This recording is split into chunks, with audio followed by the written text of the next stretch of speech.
Lo primero que vi al entrar no fue la sala ni la alfombra de la entrada, ni siquiera la luz tenue de la cocina que siempre dejo prendida. Fueron Atzin e Itzae parados hombro con hombro al pie de la escalera, como si fueran guardias bloqueando el pasillo. «Mamá, vete. Papá dice que ya no vives aquí». Por un segundo se me olvidó respirar. La maleta se me resbaló de la mano y cayó con un golpe sordo contra el piso de madera. Atzin tenía la cara tiesa como ensayada. Itzae levantó la barbilla igualito que si se hubiera practicado frente al espejo. El aire se puso pesado, nos apretaba a todos. «Papá encontró a alguien que sí lo valora», dijo Itzae con voz demasiado firme, demasiado preparada. «Ya es hora de que te vayas». Esas palabras no eran de ella. Abrí la boca, pero no salió nada. 4 días. No más 4 días estuve fuera. Un viaje de trabajo a Monterrey para cerrar un contrato que nos iba a sacar del apuro con las colegiaturas, la hipoteca, la luz, el agua. Todos esos hilos invisibles que yo siempre he sostenido. Y en 4 días me cambiaron el piso. Di un paso adelante, queriendo prender la luz del pasillo. Atzin se movió primero bloqueándome otra vez, no con coraje, sino con esa seguridad callada que te da cuando te convencen de que algo es verdad. «Papá dice que tú lo detienes», recitó. «¿Ahora sí está feliz?» No eran sus palabras. Conozco demasiado bien su voz como para no notar la diferencia entre lo que cree de corazón y lo que le dijeron que repitiera. «Y su nueva», agregó Itzae, «quiere empezar de cero. No te quiere aquí». Se me apretó el pecho. Miré de uno al otro buscando, aunque sea un poquito de duda, algo que me dijera que no estaban seguros. Pero solo vi esa convicción dura de quien cree que ser cruel es hacer lo correcto. «Esta es su casa», susurré, aunque ya no sabía si se lo decía a ellos o a mí misma. De repente las fotos familiares en la pared se veían ajenas. La casa olía distinto. Hasta el silencio parecía armado como el final de una obra de teatro en la que a mí no me invitaron a actuar. Me enderecé, obligándome a que la voz no me temblara. «¿Dónde está su papá, Atzin?». Cruzó los brazos, como preparándose para lo que yo pudiera decir. «Papá conoció a alguien que lo trata como se debe», dijo con una mezcla rara de seguridad y titubeo, como si ni él supiera bien qué sentía. Itzae ni se inmutó. «Ella lo hace feliz. Tú siempre estás de viaje. Siempre». Esa palabra pegó más fuerte que todo lo demás. 4 días en una cumbre de proyectos en Monterrey habían borrado 15 años de mantener esta familia a flote. Esa semana negocié un contrato que nos iba a dar estabilidad por 2 años, hipoteca, colegiaturas, médicos, cosas que nadie nota hasta que faltan. Pero para mis hijos, mi ausencia ya no era por sacar adelante la casa, era abandono puro. Pasé entre ellos despacio por la sala. Una parte de mí todavía esperaba que todo fuera un mal sueño del cansancio, pero las pruebas estaban por todos lados. La foto enmarcada de nuestro viaje a Cholula, esa donde Atzin se cayó de la bicicleta y terminamos todos riéndonos en el pasto, ya no estaba. En su lugar, un rectángulo pálido en la pared donde el sol no había tocado. En la mesa del comedor había un florero alto y brillante, que yo nunca compré, con una sola flor elegante que no pegaba con una casa que antes vivía de huellas de dedos y cereal regado. El arreglo no era mío. La casa ya no era mía. A mis espaldas, la voz de Itzae se afiló. «Mamá, no hagas esto más difícil. Va a ser más fácil si te vas esta misma noche», agregó Atzin, repitiendo la frase con el mismo ritmo que su hermana. Se me cerró la garganta, pero mantuve la voz pareja. No tenía caso gritarles a unos muchachos que creían estar haciendo lo correcto. La injusticia me cortaba por dentro, pero el silencio, qué cosa tan rara, me mantenía de pie. Ese silencio que usas para aguantar la tormenta no para pelear con ella. Los miré una última vez. De pronto se veían más grandes, más lejanos, como si hubieran entrado a un guión nuevo, donde yo ya no salía. Los escucho, dije bajito. Entiendo lo que creen que está pasando, pero entender no es aceptar. Y mientras subía las escaleras, supe que necesitaba respuestas del único que podía dármelas. Subí despacio no por miedo, sino porque cada escalón era como quitarme una capa de negación que ni sabía que traía puesta. Atrás Atsin e Itzae cuchicheaban palabras suaves rápidas que querían quedarse a mis espaldas.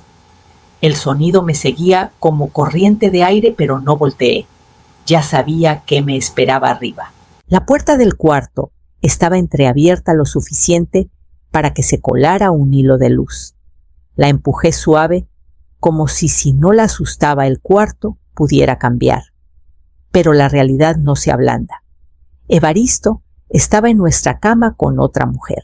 Las sábanas revueltas, el cabello de ella, desparramado sobre la almohada que compré el invierno pasado, su brazo todavía en la posición en que lo tenía segundos antes de que yo llegara. Los dos se congelaron al verme. «No ibas a llegar hasta mañana», soltó Evaristo, sentándose de golpe, pero sin esconder el pánico en la voz. La mujer ni se inmutó. Se sentó sin taparse mucho, acomodando la sábana con una calma calculada que hizo el cuarto más chico. Me miró de arriba abajo, no con culpa, sino midiendo si yo era un problema o un trámite. Nunca la había visto, pero se veía dueña del lugar que se suponía era mío. Apreté la mano en el marco de la puerta. El dolor no llegó de un solo golpe. Venía en capas la traición de Evaristo, el rechazo ensayado de mis hijos, saber que el espacio que construí mantuve y me desgasté por él. Me lo habían reasignado mientras yo andaba asegurando el futuro de todos. Evaristo empezó: Serafina, déjame explicarte. Levanté la mano. No, nomás vine por mis cosas. Eso lo dejó mudo. Crucé el cuarto sin volver a ver la cama. Saqué la maleta del closet, la misma que desempaqué hace semanas de un viaje familiar, cuando las cosas todavía parecían normales o al menos convincentes. Doblé ropa como robot, agarré documentos, pasaporte, la cajita de fotos que guardaba escondida junto a la ventana. Lo demás podía quedarse. Ya nada significaba lo mismo. Cuando cerré el zipper, el sonido se sintió como punto final. En la puerta me detuve. Evaristo me miraba sin poder leer lo poco que quedaba en mi cara. «Tomaste tu decisión», dije bajito. «No hay nada que platicar». Pasé junto a él, junto a la mujer, todavía sentada en mi almohada, y bajé. Atsin e Itzae se hicieron a un lado, como abriendo paso a alguien que ya no pertenecía, mirándome no con confusión, sino con alivio. Llevé la maleta hasta la puerta principal, lista para lo que viniera. En la puerta principal me detuve con la maleta en la mano. El aire atrás se sentía tenso, estirado en el silencio de la casa. Atsin con los brazos cruzados, Itzae justo atrás. ¿Te vas? ¿O qué?, preguntó Atsin con impaciencia en cada sílaba. Papá quiere empezar limpio, agregó Itzae. No lo hagas más feo. Los miré. Mis hijos, que antes corrían por este pasillo en pijama, que se metían a mi cama cuando tronaba fuerte, y ahora parados como centinelas de una vida de la que me estaban echando. Respiré hondo. Sentí que me tambaleaba al borde del derrumbe, pero algo dentro se afirmó. Una calma me envolvió la espalda como ancla. «Me voy», dije bajito. Sus hombros se aflojaron, como si hubieran ganado la negociación. «Pero mañana por la mañana tienen que estar en casa», seguí. «Les voy a mandar algo importante». Se quedaron parpadeando descolocados. «¿Qué?», preguntó Atsin. «Un regalo de despedida», respondí. Itzae puso los ojos en blanco, ya descartándome. Atsin apartó la mirada queriendo terminar el momento. Pensaban que estaba rendida, que mi suavidad era derrota. No sabían que esa suavidad era la última máscara que les iba a dejar ver esa noche. Salí al fresco de la tarde y cerré la puerta. El clic del cerrojo sonó como punto, y aparte en un capítulo que no esperaba terminar así. El motel que encontré en las afueras de Puebla era chiquito de esos, donde la gente se queda porque necesita techo, no lujo. Me registré con una voz que apenas reconocí, firme, educada, lejana. En el cuarto puse la maleta contra la pared y entré al baño. 5 minutos me dejé desarmar. Me temblaban las manos. La respiración se me entrecortaba. En el espejo veía a alguien cargando demasiado dolor en muy poco espacio. Apoyé las palmas en el lavabo hasta que el temblor cedió. Luego me enderecé. La primera llamada fue a mi abogada, la segunda al banco, la tercera a Recursos Humanos, la cuarta a tía Londra, cuyo nombre todavía estaba en la escritura, que Evaristo nunca se molestó en leer bien. Les conté todo, cada detalle, cada traición, cada hilo legal que todavía tenía en las manos. Para la medianoche, el plan ya no era idea, era camino. Y con la mañana acercándose, solo faltaba poner una cosa en marcha. A las 10 en punto de la mañana siguiente, mientras yo estaba en el lobby del motel, con un café ya frío en la mano, un mensajero subió los escalones de la casa en el fraccionamiento de Puebla. No estuve ahí para verlo, pero lo imagino con una claridad que duele el porche conocido, las ventanas, que lavaba cada primavera la casa que ya no llevaba mi nombre en la cabeza de nadie, pero sí en los papeles. Después me contaron cómo fue. Abrió Evaristo, con esa calma fingida que ponía cuando quería aparentar que todo estaba bajo control. Marisol andaba atrás, envuelta en confianza casual, como si ya se sintiera dueña. Atzin e Itzae se acercaron curiosos y esperando. El mensajero levantó la caja con las 2 manos. Entrega para la familia de la casa. Evaristo firmó sin pensarlo. Creía saber de lo que yo era capaz, lágrimas, súplicas, tal vez un último intento desesperado de aferrarme. No esperaba esto. Llevaron la caja a la sala y la pusieron en la mesa de centro. Un sobre sellado venía pegado arriba. Itzae lo miró con esperanza, impaciente. Seguro mandó lana, murmuró. Atzin se encogió de hombros. Oh, una disculpa larguísima. Marisol sonrió de lado. Oh, nada que sirva. ¿Qué va a hacer desde un motel? Evaristo abrió el sobre. Salieron 4 cosas. Una carta formal, 3 documentos notariados y una instrucción escrita a máquina en un papelito lin, todo antes de abrir la caja. Desdobló la carta primero. Mientras sus ojos bajaban por la página, la mandíbula se le fue apretando. La casa, explicaba la carta, legalmente, era de mi tía Alondra, transferida hace años, por temas de impuestos y herencia. Evaristo nunca se dio cuenta, nunca se molestó en checar. Junto a la carta venía un aviso de desalojo a 30 días firmado y fechado. Luego la disolución de todas las cuentas compartidas, fondos movidos, tarjetas canceladas, autorizaciones revocadas. El segundo documento devolvía los títulos de los 2 carros a mi nombre. El tercero cancelaba todos los seguros ligados a Evaristo o Marisol. Solo la cobertura médica de los muchachos quedó intacta. Cuando llegó al final, el ambiente en la sala cambió. La seguridad que había llenado el lugar la noche anterior se empezó a desinflar, reemplazada no por arrepentimiento, sino por el primer temblor callado de incertidumbre. Y cuando Evaristo dejó los papeles, su mano se quedó flotando sobre la caja sin abrirla. Ya sabía que nada de lo que estuviera adentro iba a devolver lo que acababa de perder. No estuve para ver el momento en que Evaristo por fin abrió la caja, pero la imagen se me clavó en la mente armada con los pedazos que después me contaron cada detalle más filoso que el anterior.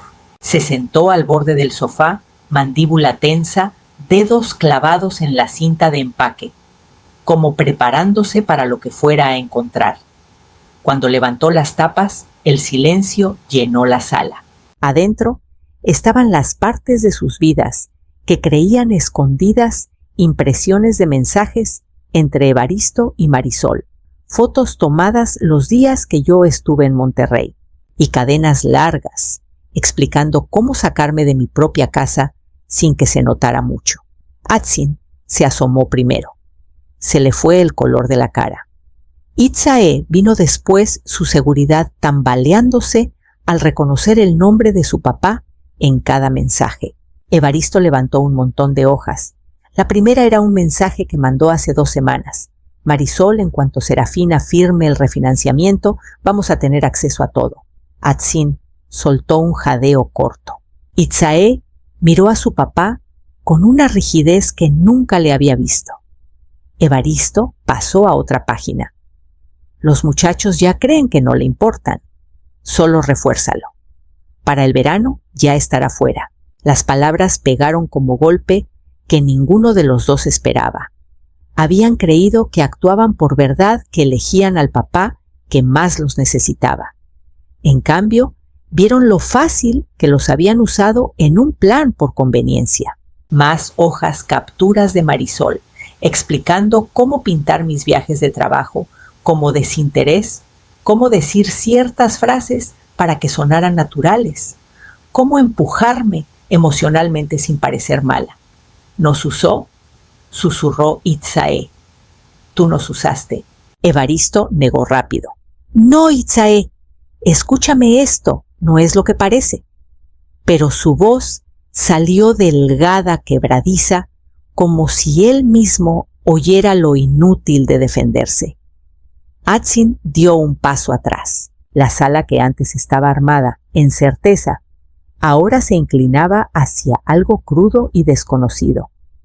Marisol metió la mano en la caja, buscando algo que suavizara el desastre, pero la verdad ya estaba regada en la mesa. Agarró su bolsa, dio pasos hacia la puerta, su silencio contestando preguntas que no se atrevía a decir en voz alta. Y mientras el peso de lo descubierto se asentaba en la sala, la caja todavía guardaba un último sobre mis últimas palabras para mis hijos, esperando a ser leídas. El último sobre era más pequeño, sellado, con esa forma que dice «Esto es definitivo». Mi letra cubría el frente solo para Atzin e Itzae. Me los imagino dudando antes de abrirlo, sin saber si querían enterarse de lo que venía. Pero la curiosidad ganó como siempre cuando eran más chicos. Atzin desdobló la nota primero. Su voz tembló al leer en voz alta. Me dijeron que ya no tenía lugar aquí. Estoy respetando sus palabras, pero las decisiones pesan. Lo escribí despacio, no de coraje, sino con la claridad de quien sabe que las consecuencias son parte de la vida, aunque vengan envueltas en dolor. Siguió leyendo, la voz cada vez más delgada. Hace años creé un fondo para sus estudios. Sigue intacto. Pero para tocarlo, hay condiciones. Tienen que reconstruir una relación de verdad conmigo. Reuniones semanales. Hablar con el corazón. Si no, cuando cumplan 25, el fondo pasa a una causa benéfica. No había amenazas en la carta, solo verdad al descubierto. Quería que entendieran que el amor no borra el daño y que el esfuerzo vale más que la obligación. Cuando Atzin llegó al final, la sala se puso tensa. Esto no es castigo, es protección. Para ustedes y para mí. Bajó el papel parpadeando rápido, tratando de no derrumbarse. Itzae lo miró a él, luego a la nota, como armando una versión de mí que nunca se había tomado el tiempo de conocer. El silencio entre ellos no se parecía al que me habían echado la noche anterior. Este traía reconocimiento, tal vez hasta arrepentimiento. Evaristo rompió el momento con un arranque de enojo. Esto no lo puede hacer. Es abuso y voy a pelear cada cosa. Pero los documentos contaban otra historia. cada página que ignoró cada detalle, que descartó cada firma, que asumió que le daba control todo, ahora estaba en su contra. Ni una línea ilegal, ni una condición que no se pudiera exigir. Su coraje se estrelló contra las paredes de una casa que ya no era suya. Marisol ya iba camino a la puerta bolsa apretada. Se salió sin voltear, dejando a Evaristo con el desastre que ayudó a armar. Y mientras la casa se quedaba en un silencio nuevo y nervioso, otra llamada ya se formaba en mi cabeza, la que sabía que llegaría antes de que acabara el día. Pasaron 3 días antes de que el teléfono empezara a sonar. Al principio, una sola llamada que dejé en buzón, el cuarto del motel callado, salvo por el zumbido del ventilador. Luego otra y otra. Para el mediodía, las llamadas formaban un patrón que conocía bien, un intento de reescribir lo que ya estaba en marcha. Evaristo fue la primera voz que escuché cuando por fin contesté. Sonaba más chico de lo que recordaba, hablando rápido, como si la velocidad pudiera ganar a las consecuencias. Pidió otra oportunidad. Dijo que las cosas se salieron de control, que no era lo que quiso para la familia. Escuché lo suficiente para darme cuenta de que seguía sin asumir responsabilidad y le dije tranquila que no le debía la versión de perdón que andaba buscando. Colgué antes de que empezara de nuevo. Itzae llamó después. Se le quebró la voz antes de terminar mi nombre. Se disculpó a pedazos, palabras, saliendo entre sollozos que trataba de aguantar. Dijo que no sabía qué creer, que no sabía que se había vuelto parte de algo para hacerme daño. No pidió perdón. Preguntó si podía volver a hablar conmigo. Eso valió más de lo que ella imaginaba. La voz de Atsin llegó última, baja y temblorosa. Siempre ha sido más callado, que su hermana más guardado, pero ahora la duda venía de más hondo. Admitió que no entendió lo que repetía, que confundió manipulación con honestidad. No se defendió. Solo dijo que quería arreglar lo que rompió. Acepté verlos, pero no en la casa. No en ningún lugar atado a la vida que me quitaron. Lugares neutrales, cafeterías, patios de biblioteca, mesitas de restaurante junto a la ventana. Espacios donde la plática tuviera aire para respirar sin revolver heridas viejas. Me mantuve cuidadosa, pero no cerrada. Escuché, pero ya no me doblaba como antes. Ellos aprendían a hablar sin libreto ajeno y yo aprendía a oír sin absorber cada golpe. En las semanas siguientes, cenas tranquilas reemplazaron disculpas. Principios tiesos se suavizaron en pláticas firmes. Y aunque empaquetaban cosas bajo el aviso de desalojo, nunca volví a poner un pie en esa casa. Ya no era lugar donde algo real pudiera crecer. Nuestras reuniones siguieron jueves tras jueves, llevándonos despacito hacia lo que fuera a ser el próximo capítulo. 6 meses después, el ritmo de mi vida había cambiado de formas que no imaginé posibles esa noche que salí de la casa vieja. El departamentito que renté cerca del río Atoyac no era lujoso ni presumido, pero se sentía como respirar hondo después de años conteniendo el aire. Las ventanas abrían fácil, los pisos no cargaban recuerdos ajenos y cada rincón tenía espacio para la calma. Elegí cada mueble yo misma, no por necesidad, sino con intención. Nada en el lugar susurraba compromiso. Atsin e Itzae cumplieron.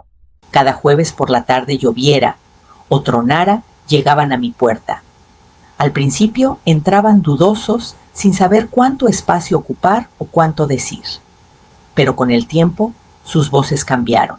Dejaron de repetir frases que alguien les metió.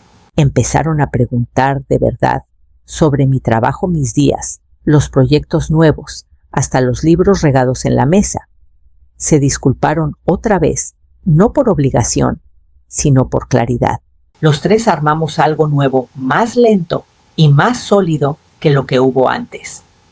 De Evaristo supe por actualizaciones breves. Vivía en un rentado temporal al otro lado de la ciudad. Los documentos deshicieron mucho de la vida que quiso armar y Marisol desapareció de su mundo en cuanto la verdad salió a la luz. No me quedé pensando en sus vidas. Ya no marcaban mi rumbo. Lo que más me sorprendió no fue la distancia que gané, sino la sensación de equilibrio. No me sentía triunfante. La victoria no era el punto. Me sentía estable, algo que no sentía en años. Reconstruí mi vida no para probarle a nadie que se equivocó, sino para recuperar el espacio que una vez abandoné dentro de mí. Un jueves tranquilo por la tarde, estaba en la cocina chiquita y cálida, cortando verduras para una cena sencilla. La puerta sin seguro, esperando a que mis hijos entraran como ahora, siempre pasos suaves, un toque de cortesía, luego sus caras conocidas apareciendo en el marco. Una olla burbujeaba en la estufa, llenando el lugar de calor suave. Afuera el río murmuraba por la ventana constante y sin prisa. Este comienzo no era ruidoso ni dramático. Era mío hecho a mano sostenido con esfuerzo y listo para lo que viniera después.